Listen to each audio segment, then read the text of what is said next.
Bonjour à toutes et tous, je suis vraiment très heureux de vous présenter mon nouveau livre dont le titre est Sans l'humain, plus d'entreprise. Un titre choc, je reconnais, mais c'est pour une plus grande prise en considération de l'humain qui est le cœur de nos entreprises.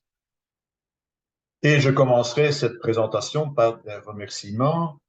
Le premier va à mon amie et éditrice Yasmina, sans qui ce livre n'existerait pas. Alors, petite anecdote par rapport à Yasmina, il y a déjà de ça quelques années, eh bien oui, le temps passe. Dans un petit restaurant de Waterloo, au moment de l'apéritif, Yasmina me dit, mais Christian, tu ferais bien d'écrire un livre. Je lui rétorque en disant, mais écoute, Yasmina, toi, tu ferais bien de prendre un deuxième apéritif, parce que moi, écrire un livre, tu peux oublier. Eh bien, aujourd'hui, je suis déjà à l'écriture de mon second livre, mais ce, je reconnais, grâce à Yasmina. Merci encore à elle. Ensuite, cette superbe pochette, elle est due à la qualité de Cassandre, qui a fait ça de manière admirable. Je remercie aussi Stéphanie pour l'écriture et le temps qu'elle a pris pour l'écriture de la préface. Et puis, un super grand merci à mon épouse, sans qui, je dois l'avouer, je ne serais pas ce que je suis aujourd'hui. Alors, sans l'humain, plus d'entreprise, pourquoi ce livre?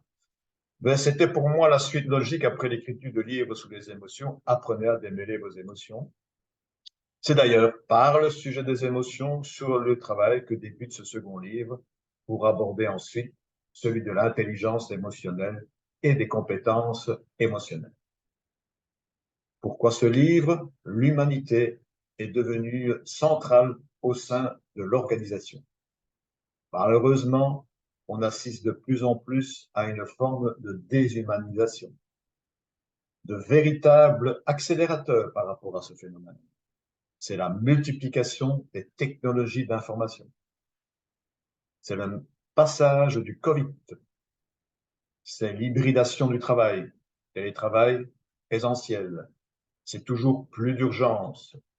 C'est toujours plus de performance. Mais voilà, point de performance sans bien-être, pas de savoir-faire sans avoir-être. Revenir à un leadership conscient, bienveillant et respectueux est la clé. Remettre l'humain au cœur de l'entreprise et des relations professionnelles.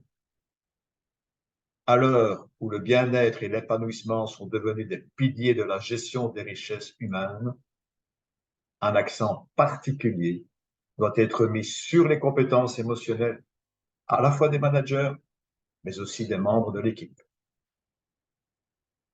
C'est aussi de nombreux témoignages de managers que j'ai eu la chance de coacher et qui m'ont témoigné de la nécessité d'accorder plus d'importance à l'humain. L'originalité du livre. Les trois thèmes qui sont abordés dans le livre, qui sont les émotions sur le lieu de travail, l'intelligence émotionnelle et les compétences émotionnelles, sont vus sous l'angle d'une famille, celle au quotidien. Vous allez découvrir un vrai roman dans un livre de développement personnel du jamais vu, ce qui va d'ailleurs faciliter la lecture, la rendre plus agréable. Deux livres en un, et si le roman existe, c'est grâce à la créativité de Yasmina. Alors, une famille qui est composée de 4 personnes. Le papa Julien, âgé de 41 ans, directeur médical dans un hôpital universitaire. La maman Juliette, âgée de 32 ans, infirmière chef des urgences. Et enfin, les 2 enfants, Jean, âgé de 14 ans, et Jade, âgé de 8 ans. Les 4 J. Le livre reprend également les résultats du demande d'avis. En effet, au départ de mon site, j'ai souhaité obtenir l'avis de personnes de terrain en leur demandant de répondre à 11 questions fermées sur les émotions sur le travail et les compétences émotionnelles. 91 personnes ont répondu aux questions et je leur remercie par ailleurs. Le livre reprend les résultats de cette démarche. Quelques points spécifiques par rapport à mon livre. L'authenticité. À ce jour, je n'ai pas encore pu lire dans la littérature qui traite de l'intelligence émotionnelle et des compétences émotionnelles que l'authenticité était reprise comme étant une compétence. Personnellement, je trouve qu'il est difficile d'être empathique sans être authentique, comme il est difficile de concevoir une attitude bienveillante sans être authentique. C'est pour cette raison que j'ai développé l'authenticité dans mon livre comme étant une compétence émotionnelle. L'engagement.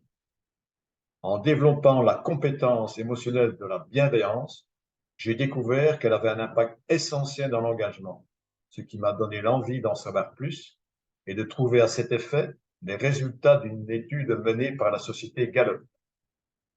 L'impact justement du désengagement. Et là, connaissez-vous le phénomène du quiet quitting? Après la grande démission, un autre phénomène préoccupe de plus en plus nos entreprises, de quiet quitting ou démission silencieuse. Plutôt que de démissionner, les salariés concernés se contentent de faire le strict minimum. La reconnaissance. Et oui, toute tâche mérite deux salaires. Vous m'avez bien entendu, deux salaires. Le salaire argent, que tout le monde connaît, et le salaire reconnaissance qu'on oublie trop souvent. Autre point spécifique, c'est le leadership conscient.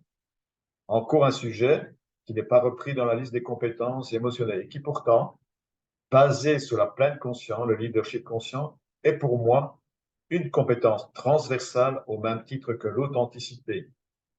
En effet, difficile de concevoir, d'exercer de l'empathie sans être pleinement conscient de l'attention que l'on porte aux personnes, d'être bienveillant sans être pleinement conscient du bonjour que l'on adresse le matin à un collègue. Autre point spécifique, un dernier chapitre particulier. J'ai voulu ajouter au chapitre sur les compétences émotionnelles un dernier chapitre où j'aborde deux sujets qui sont peu mis en évidence, développés, mais qui pour moi doivent être impérativement pris en considération pour le manager. Il s'agit de donner du sens et prendre en considération les incivilités. Le sens. Le sens, on n'en parle pas suffisamment et cependant, l'utilisation de ce mot a toute son importance.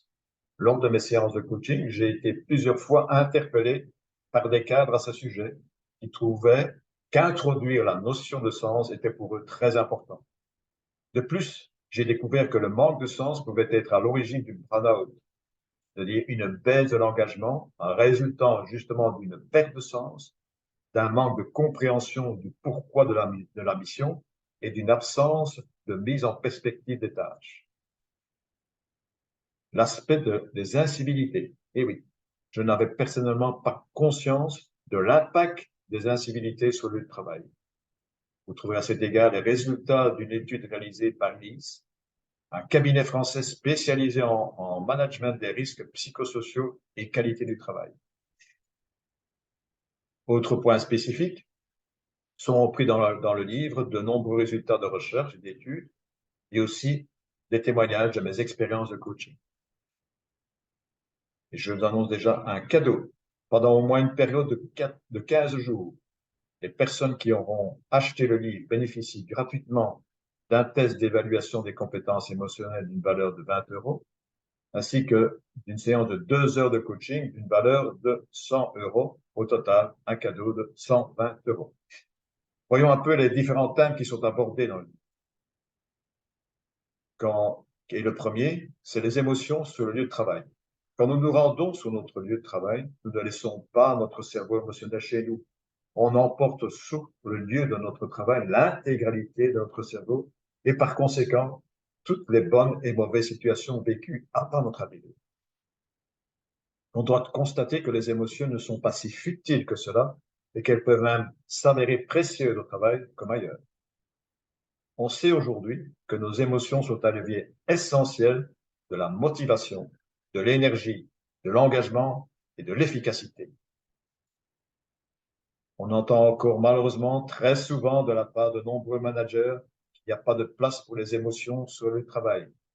Si dans le passé, cette position pouvait être entendue, aujourd'hui, les points de vue ont considérablement changé.